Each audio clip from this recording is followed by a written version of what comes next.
Own 24 on 4th and 10. They run this fake punt. What the actual heck was this?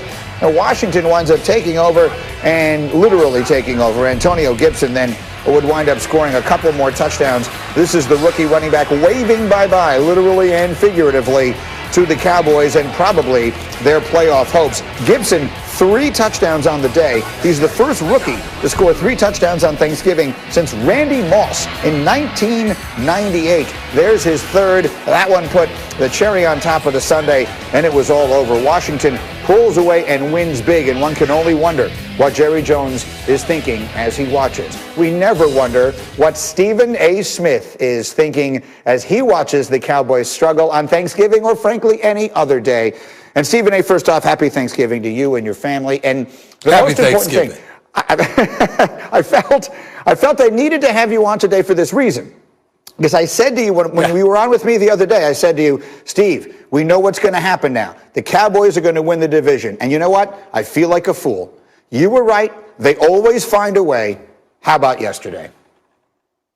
Well, first of all, I want to say this. I was right there with you. I certainly felt that way, and it's still quite possible that they can win the division. We all know that because we don't anticipate that the Washington football team, you know, the team that doesn't even have a name, the team that we can't even tell whether or not they're from D.C. or the Pacific Northwest because they haven't made it very clear. We understand all of those things, right?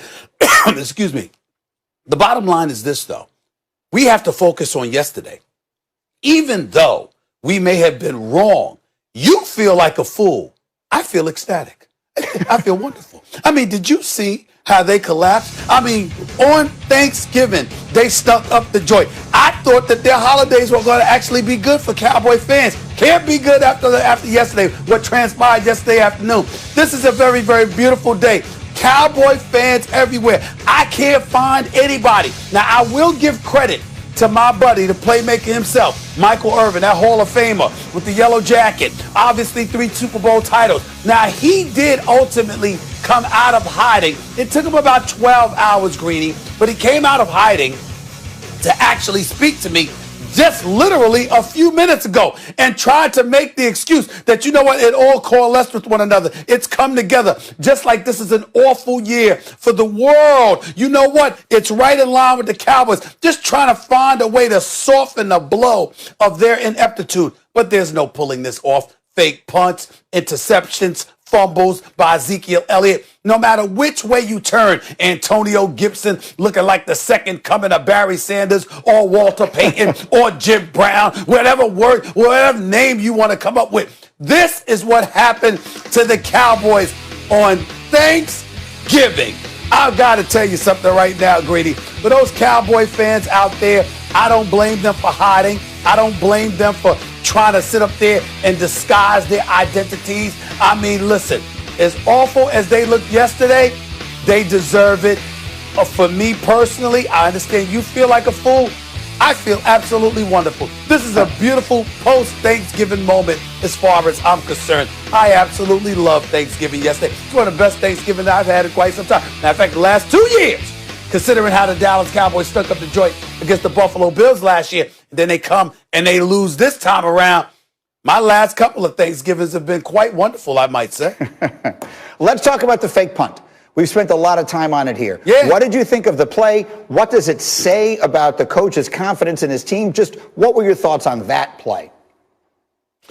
Honestly speaking, in all seriousness, Greeny, I think Mike McCarthy has lost confidence in himself. I think that the year away from football has hurt him. He doesn't look better. He looks worse. Obviously, he had Aaron Rodgers as his quarterback all of those years, but there's something to be said that when you have somebody that great, that lethal, and you still end up losing your job when you're supposed to be an offensive mind and your captain, your orchestrator is Aaron Rodgers, and you can't find a way to get it done, even though they did win the Super Bowl in 2010. The bottom line is, you know what, in the end, Aaron Rodgers thought you were a bit archaic, and for some reason, Jerry Jones and Stephen Jones decides to bring this man on board. In no way am I trying to imply that Mike McCarthy doesn't deserve to be a head coach in the National Football League, but he's clearly not the right guy for the Dallas Cowboys because things apparently have to be ideal in order for him to resemble a head coach in the National Football League, a capable head coach. That was not a good call by any stretch of the imagination, and what was most embarrassing is how he tried to explain it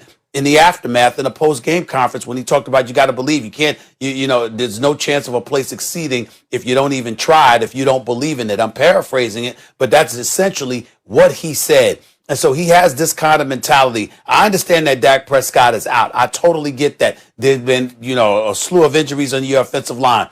All of those things are legit. But when you got Ezekiel Elliott and you got CeeDee Lamb and you got Michael Gallup and you got Amari Cooper, okay, you should be able to figure out a way not to lose to a team that has a quarterback that essentially was out for the previous 2 years, okay, and you don't have much to speak of on the offensive side of the ball, and still you get shellacked the way that they did. It's no excuse for it. It was a bad call, but ultimately it was a bad game, period. No question. Now, listen, right before, in that little highlight that I showed right before I brought you on, we saw Jerry Jones sitting in his box. And Ed Werder made the point earlier that in all other seasons, you would hear from Jerry Jones after all of these games. But this year, because of the circumstances, the reporters aren't able to go be around him. So we can only wonder, what do you think? Because I know you follow him closely and you know him. What do you think is going through his mind as he watches this? I think that Jerry Jones is a prideful man that doesn't want to admit prematurely, to say the least, that he made the wrong decision at head coach. Somebody that's younger, somebody that has the ability to ingratiate themselves with players a little bit better may have been the right man for this job. Again, that's not casting any aspersions on Mike McCarthy in terms of his resume. He is a Super Bowl champion. He's been to numerous NFC championship games. And I think that the man should be a head coach in the National Football League, but not the Dallas Cowboys. When you consider the star, America's team, all the ambiance that comes associated, the microscope that they are under, how Jerry Jones is your president and your GM and everything in between, and you've got all of this stuff going on, that's not the kind of environment that a guy like Mike McCarthy, in my opinion, can handle. He wants to go about the business of just coaching a football team, but it takes a little extra to coach the Dallas Cowboys. And it takes a little extra to ingratiate yourself with guys who know you're not really the man. The owner, Jerry Jones, is the man, and his son, Stephen Jones, is the man. It's not the head coach. You at the very least fall third in line in the eyes of the players. And when they know that, it's just a different relationship that they ultimately end up having with a coach. And it's really unfortunate that Mike McCarthy is in this situation because, again, we've seen other coaches get let go prematurely. You brought up Jim Caldwell a bit earlier in the show in Detroit, how they made an egregious decision by letting him go. We saw other programs. We saw the Arizona Cardinals basically say with Wiltz, you're out of here after 1 year. And even though I didn't like that decision, at the end of the day, with Kingsbury along with Kyler Murray as your quarterback, they seem to be moving in a forward direction.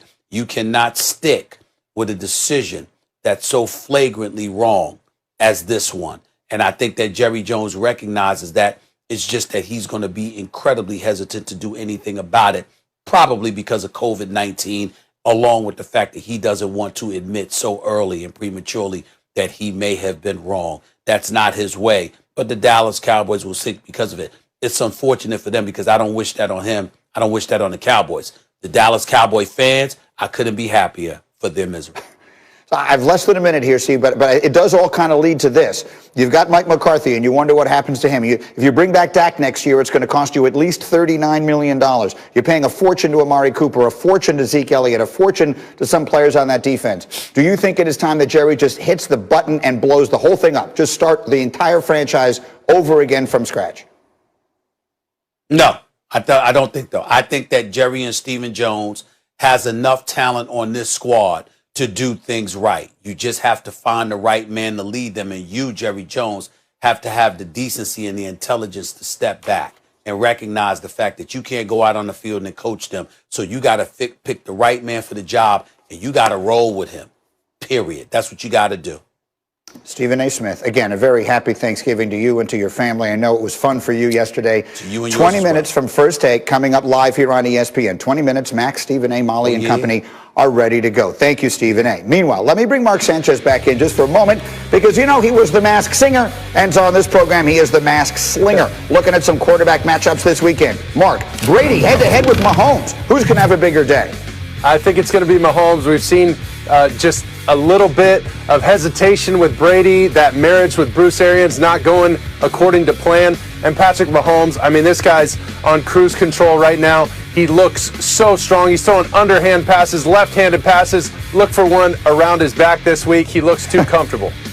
Next, two young stars meeting up in Justin Herbert and Josh Allen. Who has a bigger day? You know, Justin Herbert's lighting this league on fire. Other than his new haircut, he looks like Central Casting from Stand By Me. Remember that old movie, those kids walking around on the train track looking for whatever?